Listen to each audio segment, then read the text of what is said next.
So today we're going to do something pretty fast and something simple. Basically, we have walls, we have floors, but we didn't have a way to go from one floor to the other, not as much as the level editor is concerned, although we of course need to set this up into the level editor so that we can use it on our turn-based game. So what we're going to do is make a game object that has some special properties, and it's going to be a ladder.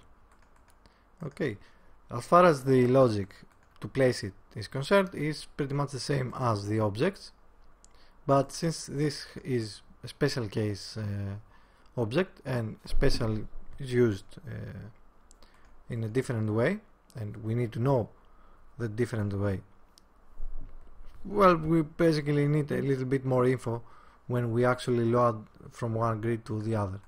Okay, so let's quickly go and see.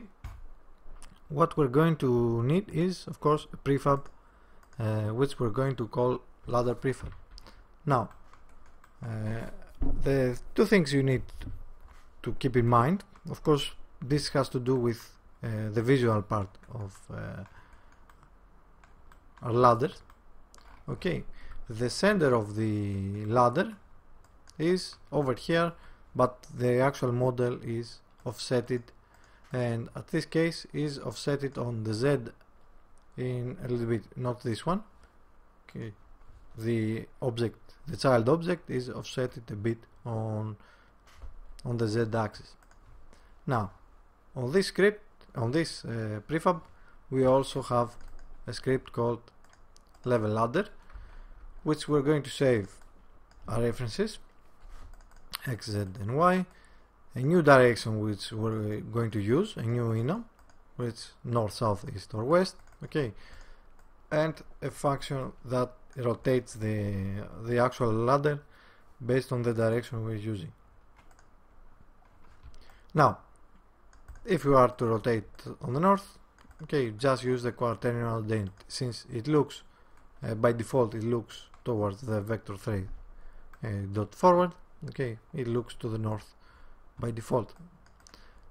Else, either 180, 90 or minus 90, depending on the direction we set. Now, when we want to save, we need to create a new class, which we will call level ladder savable, and we have the info we want to pass. So when we want to save, we are going to use this function get savable, which will create a new level savable ladder, okay, and it will pass all that stuff and return it. Now,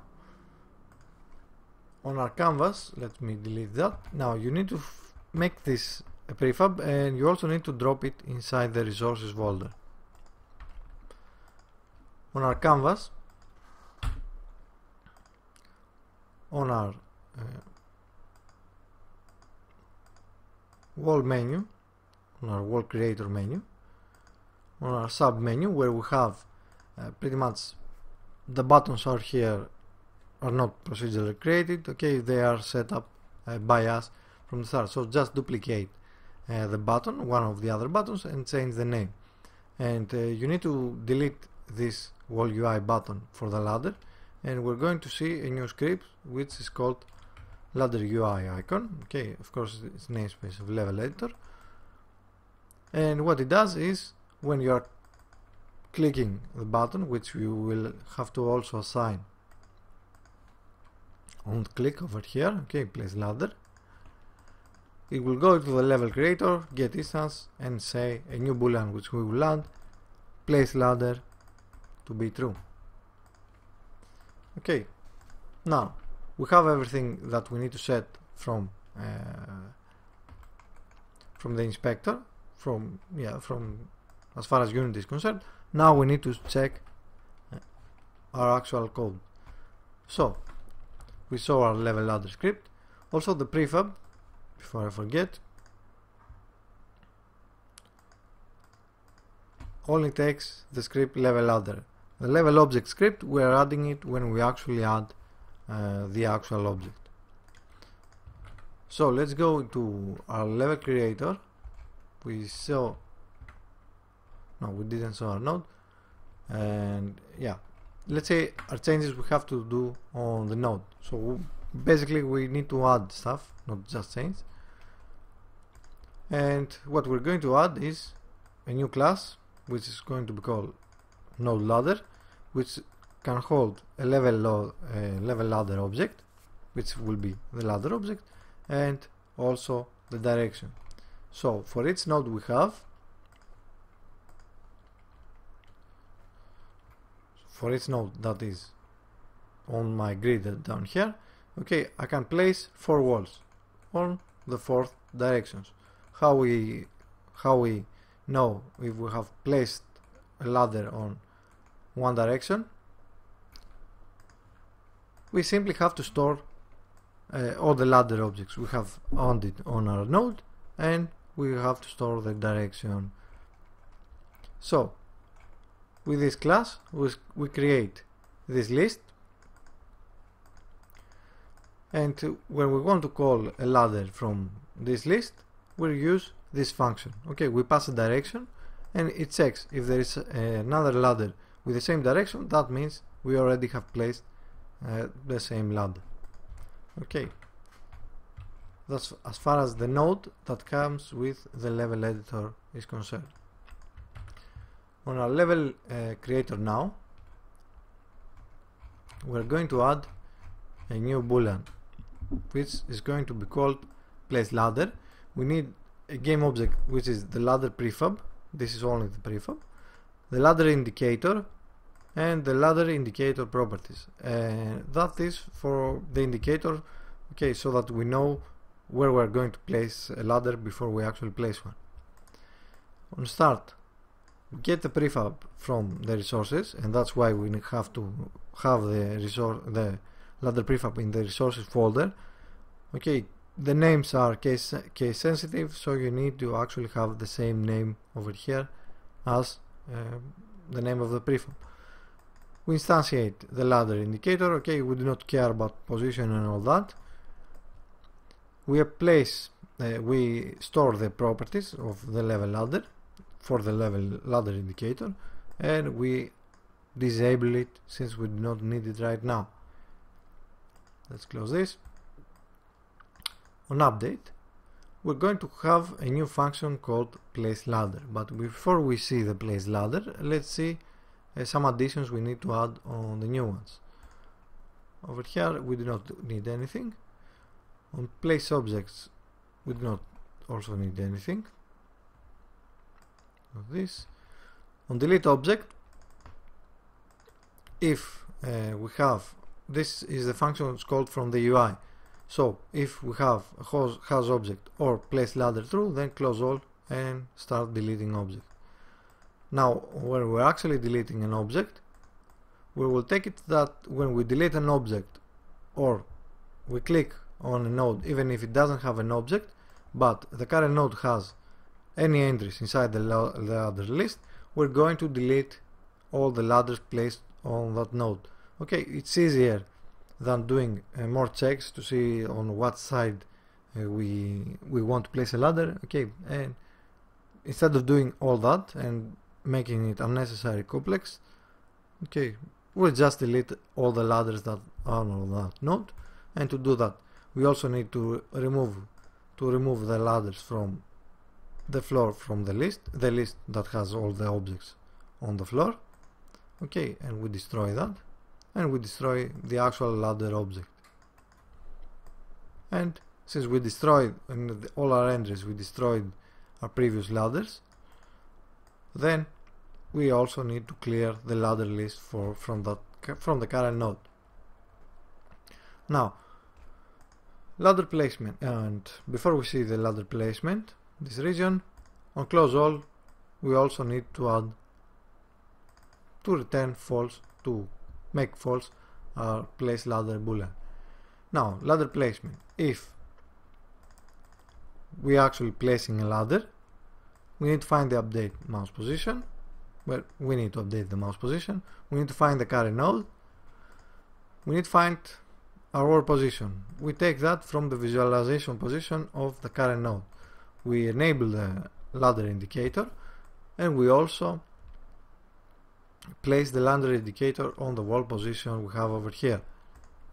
When we actually click our left button and we're not over a UI element, then we check on the current node, we pass the ladder indicator properties direction. So whatever direction we have on our ladder indicator, we're going to see it like we want to place a new ladder with the same direction. So we check on our current node, we check if there is already a connection, or a ladder, not a connection, a ladder with the same direction. So if this returns null, then that means there isn't one, or there isn't any connections. Okay, in both of these cases it's good for us. So we start actually creating a new prefab. We instantiate the ladder prefab once again, we pass the position, we copy it from the ladder indicator, with the same for the rotation. We store the properties for the new ladder we created. We pass the direction, the same direction. We add on the new ladder, since it's a level object, we add the new level object. We store the reference, of course, and we start passing all the info we need to keep. So object ID, we can hard code it to be a ladder. Grid position, okay, all the stuff are simple. And here's a new boolean we have on our level object, a new variable, and I actually want to do this. Okay, so where we have is taggable is wall object or is ladder, we're going to add a new is ladder. Okay, since it's a ladder, we want this to be true. We pass on the ladder properties, we pass the X, Y, and Z. This will mostly come in hand later on, not right now. We add it on the same list. We can add it on the in-game object for the current floor we are, for the current active floor, and we parent also under the same object holder. We need to create a new node ladder, a new class. We store the direction, we store the actual ladder, and we also add the new ladder into our current node list.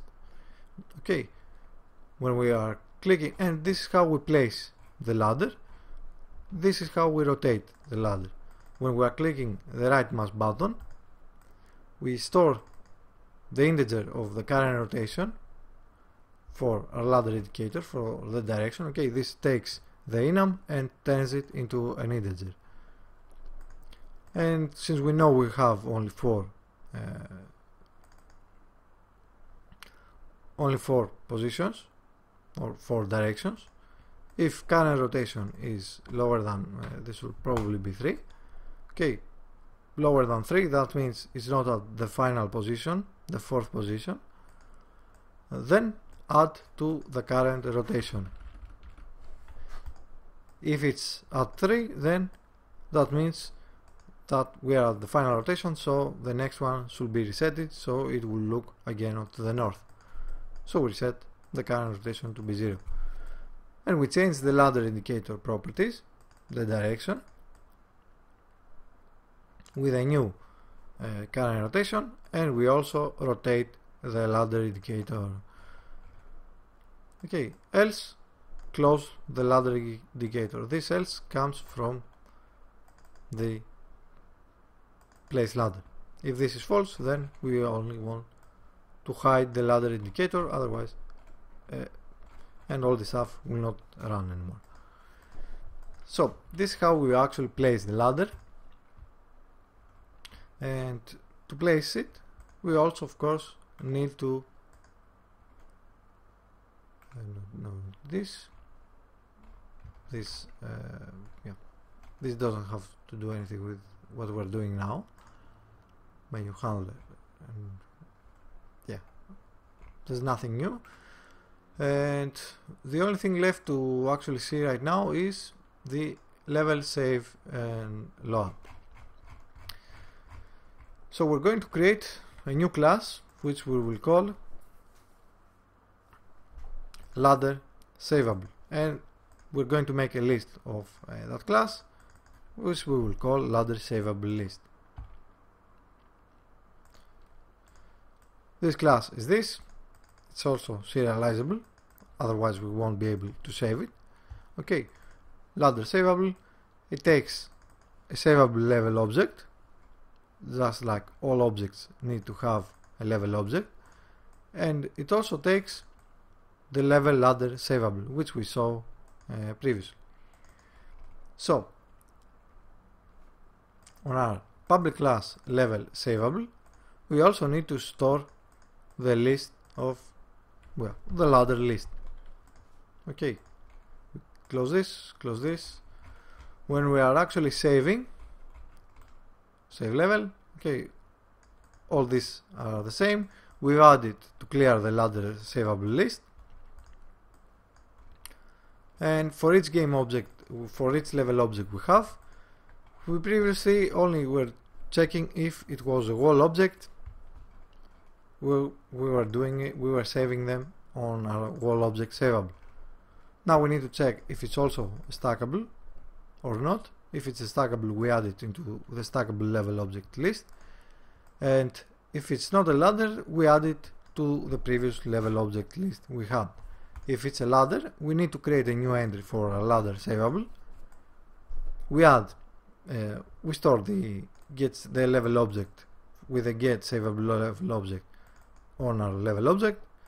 From our ladder object, we get the level ladder from that level object, and we use the get saveable to get the actual saveable class. Okay, and we add it into the list of a ladder, and everything else will be pretty much the same, except over here where we actually save level save. Okay, we create the new level save class, which is going to be what is actually going to be serialized. We also need to pass the ladder list from the top class. Okay, on our level save, everything we added on our ladder list, we need to pass it on the new level saveable. Okay, and then this will serialize it.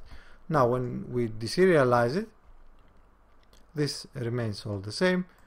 On our load level actual, after we create our walls and all that, we can go and make this new, create ladders. We still need to get the prefab for the ladder prefab, because we might load the level on an environment that it's not the level editor.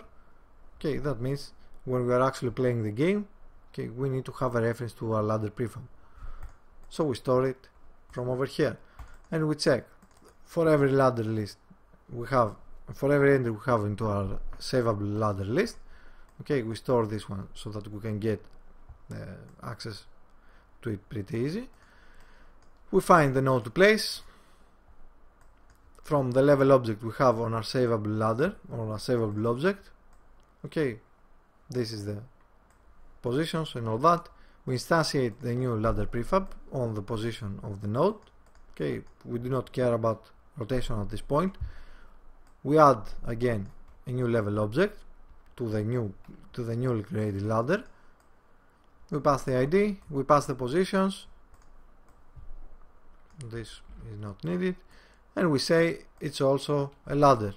If we do not pass that it's a ladder, then we're going to have problems with the rest of the stuff we're going to do on the next video. We get the component for the level ladder, and we take the properties from the saveable object ladder object. Okay, like the direction and the positions and all that. We pass it to the newly created prefab, and then we call it to rotate it. So we have passed the direction, so it's going to rotate it with the correct rotation. We create a new entry to add into our node. Okay, new node ladder. We pass the direction, we pass the actual ladder, and we add it into the list. And we can add it on the correct floor based on where the node we have placed it on. Okay, based on what floor is there. And we also can parent it under the same object holder. And that's how we also save and load ladders. Now, and yeah, I think I've covered everything I had to cover for ladders. Now, this ladder might be like this, just you know, just a ladder like this. But if you have a game object or a model that is actually stairs and not a ladder like this, it's still the same approach, since when we are going to do pathfinding on the next video, and we're going to basically block the entries for this node. So let's say this was a wall, okay, or yeah, if this was stairs, basically the only way you can enter into this node, it will be from over here.